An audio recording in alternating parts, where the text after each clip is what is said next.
কলকাতা বা হাওড়ার আশেপাশে থাকি অথচ হাওড়া ব্রিজ দেখিনি বা সম্বন্ধে জানি না, এরকম লোক নেই বলতে গেলেই চলে।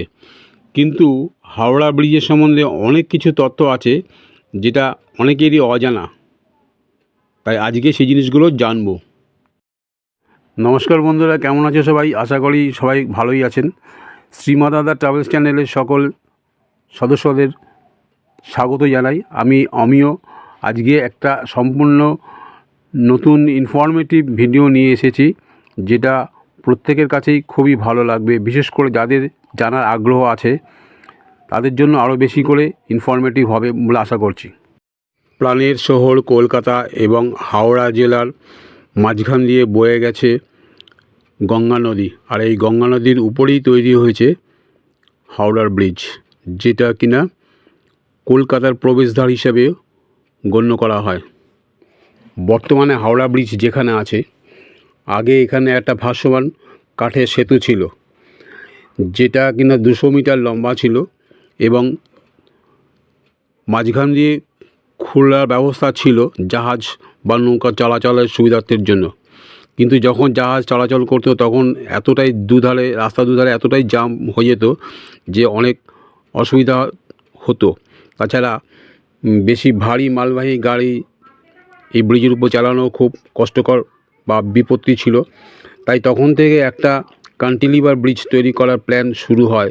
এমনকি ব্রিজ তৈরি হবে যার নিচে কোনো পিলার থাকবে না বা বৈদেশিক আক্রমণ এমনকি ঝড় বা ভূমিকম্প রোধক সেতু হবে। বহু কল্পনা চলতে থাকে এইভাবে। অবশেষে অবসান ঘটিয়ে 1936 সালে এই ব্রিজটা তৈরির কাজ শুরু হয় এবং শেষ হয় 1942 সালের আগস্ট মাসে, দীর্ঘ 5.5 বছর পর। এবং 1943 সালের 3রা ফেব্রুয়ারি জনসাধারণের জন্য খুলে দেওয়া হয় এই ব্রিজ। যেহেতু আগে একটা ব্রিজ ছিল, সেই জন্য এই ব্রিজের নাম করা হয়েছে দ্য নিউ হাওড়া ব্রিজ, যার বর্তমান নাম হচ্ছে রবীন্দ্র সেতু। ব্রিজটি নির্মাণ করেছিলেন তৎকালীন ব্রেথওয়েজ এবং বার্ন অ্যান্ড জেসাপ কোম্পানি। এইরকম আরও অনেক তথ্য আছে, আমি যতটুকু জেনেছি আপনাদের আজকে সব জানাবো। ভিডিওটা পুরোটা দেখতে থাকুন, স্কিপ করবেন না। ব্রিজটি তৈরি করতে কোনো নাটবল্টু ব্যবহার করা হয়নি, একটাও নাটবল্টু নেই এই ব্রিজের মধ্যে। লোহার টুকরোকে গলিয়ে রিবেট বানিয়ে সেই রিবেট দিয়ে একটা পাতের সঙ্গে একটা পাতে জোড়া লাগিয়ে ব্রিজটা তৈরি হয়েছে। এবং নিচেও কোনো পিলার নেই, দুই প্রান্তে দুটো 4টে মোটা পিলারের উপর ভর করেই এই ব্রিজটা তৈরি হয়ে দাঁড়িয়ে আছে আর কি। 2000 সালের গণনা অনুযায়ী ব্রিজটি যখন তৈরি হয়েছিল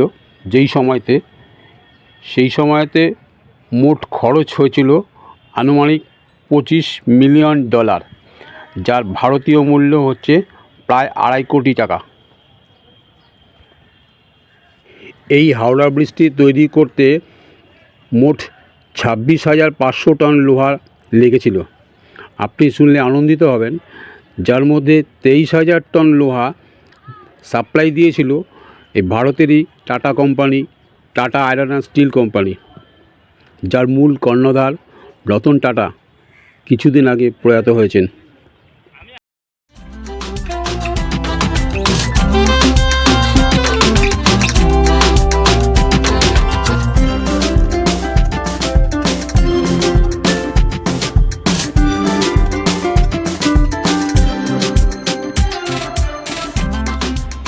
আপনারা এখন দেখছেন প্রাণের শহর কলকাতার দক্ষিণ অংশের কিছু অংশ, অর্থাৎ টালিগঞ্জ যাদবপুর এরিয়ার কিছু অংশ। আমি টালিগঞ্জ থেকে বাসে করে হাওড়ায় গিয়েছিলাম, তাই মনে হলো কলকাতার কিছু অংশ তুলে ধরে কেমন লাগে। কলকাতার ভিউটা দারুণ লাগছে। কিন্তু বাস এখন হাওড়া ব্রিজের কাছাকাছি চলে এসেছে। আমি যতটা সম্ভব চেষ্টা করেছি বাসের ভেতর থেকেই ছবি তোলা, তাহলে ছবিটা ভালো উঠতে পারে, সেই কারণের জন্য। যাই হোক, এই 2313 ফুট দীর্ঘ এবং ফুটপাথ সহ 70 ফুট চওড়া এবং 270 ফুট উচ্চতা বিশিষ্ট এই দানবাকৃতি ব্রিজের উপর দিয়ে প্রতিদিন প্রায় 4.5 লক্ষ লোক পায়ে হেঁটে এবং প্রায় 3 লাখের বেশি গাড়ি চলাচল করে এই ব্রিজের উপর দিয়ে। এবং এই ব্রিজ, হাওড়া ব্রিজটাই হচ্ছে বিশ্বের মধ্যে 6ষ্ঠতম ক্যান্টিলিভার ব্রিজ। আচ্ছা, আপনি কি জানেন এই ব্রিজটা যখন চালু হয়েছিল তখন প্রথম কোন গাড়িটা এই ব্রিজের উপর দিয়ে চলেছিল?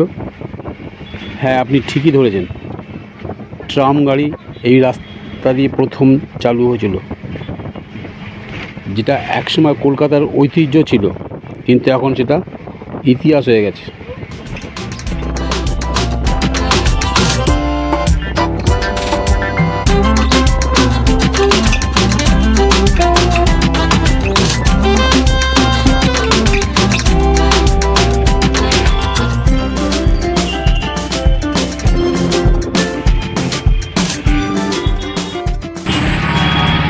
ব্রিজের এক প্রান্তে হচ্ছে কলকাতা আর অপর প্রান্তে হচ্ছে হাওড়া স্টেশন।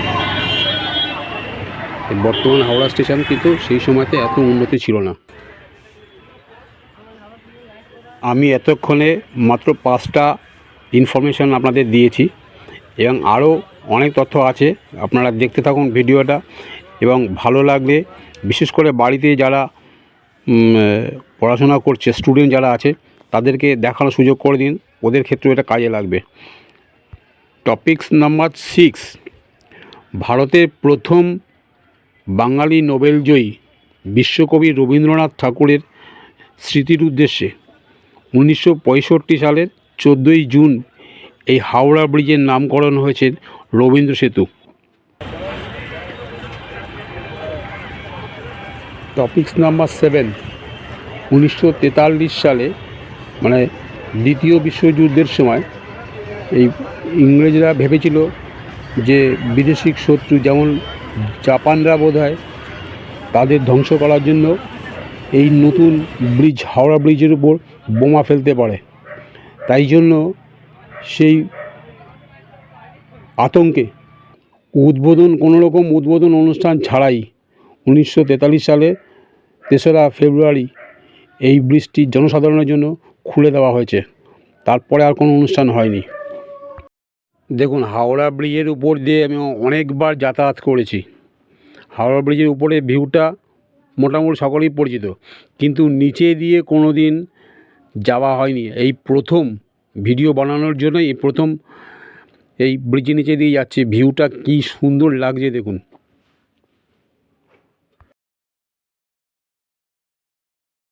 টপিকস নাম্বার 8, এই বিশাল আকৃতি এই ব্রিজটা মেনটেনেন্সের দায়িত্ব আছেন শ্যামাপ্রসাদ মুখার্জি পোর্ট, মানে যেটা আমরা পোর্ট ট্রাস্ট কোম্পানি বলি।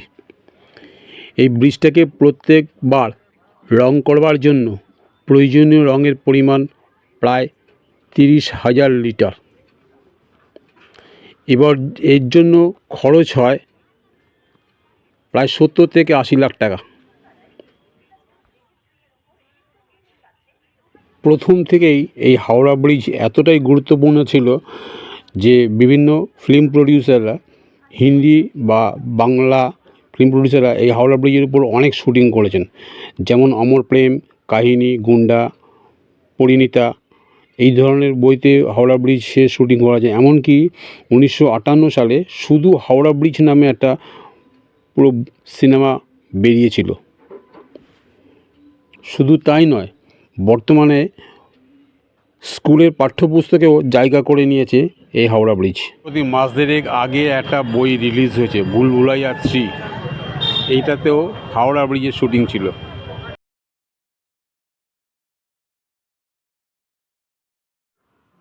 টপিকস নম্বর 10, বর্তমানে এই ব্রিজ বিশ্বের 6ষ্ঠ দীর্ঘতম সেতু এবং বিশ্বের সবচেয়ে ব্যস্ততম ক্যান্টিলিভার ব্রিজ হাওড়া ব্রিজ। বন্ধুরা, অ্যাকচুয়ালি এই তথ্যগুলো আমি নিজেও পুরো এতগুলোই জানতাম না। আমি একটা ক্লাস 8-এর একটা ইতিহাস বই ঘাঁটতে গিয়ে এই তথ্যগুলো কালেকশান করলাম। তো আমার মনে হলো আমার মতন এরকম অনেকেই হয়তো আছেন এত ডিটেলস জানে না হয়তো, সেই জন্য আমি শেয়ার করলাম। তো ভিডিওটা দেখে কেমন লাগলো একটু জানাবেন কমেন্ট বক্সে। আপনারা কোন কোন জায়গা থেকে দেখছেন একটু লিখে জানাবেন। আর ভালো লাগলে বেশি বেশি করে শেয়ার করবেন। যারা ভিডিওটা প্রথম দেখছেন তাদেরকেও কাছে অনুরোধ করব চ্যানেলটা একটু সাবস্ক্রাইব করবেন এবং পাশে বেল আইকনটা অন করে দেবেন, তাহলে এই ধরনের ইনফরমেটিভ ভিডিও আসলেই সবার আগে আপনার কাছে নোটিফিকেশান আসবে। তাহলে এখন আসছি, সুস্থ থাকুন, ভালো থাকুন, দেখা হবে পরে আবার অন্য কোনো ভিডিওতে। ততক্ষণ টাটা, বাই বাই।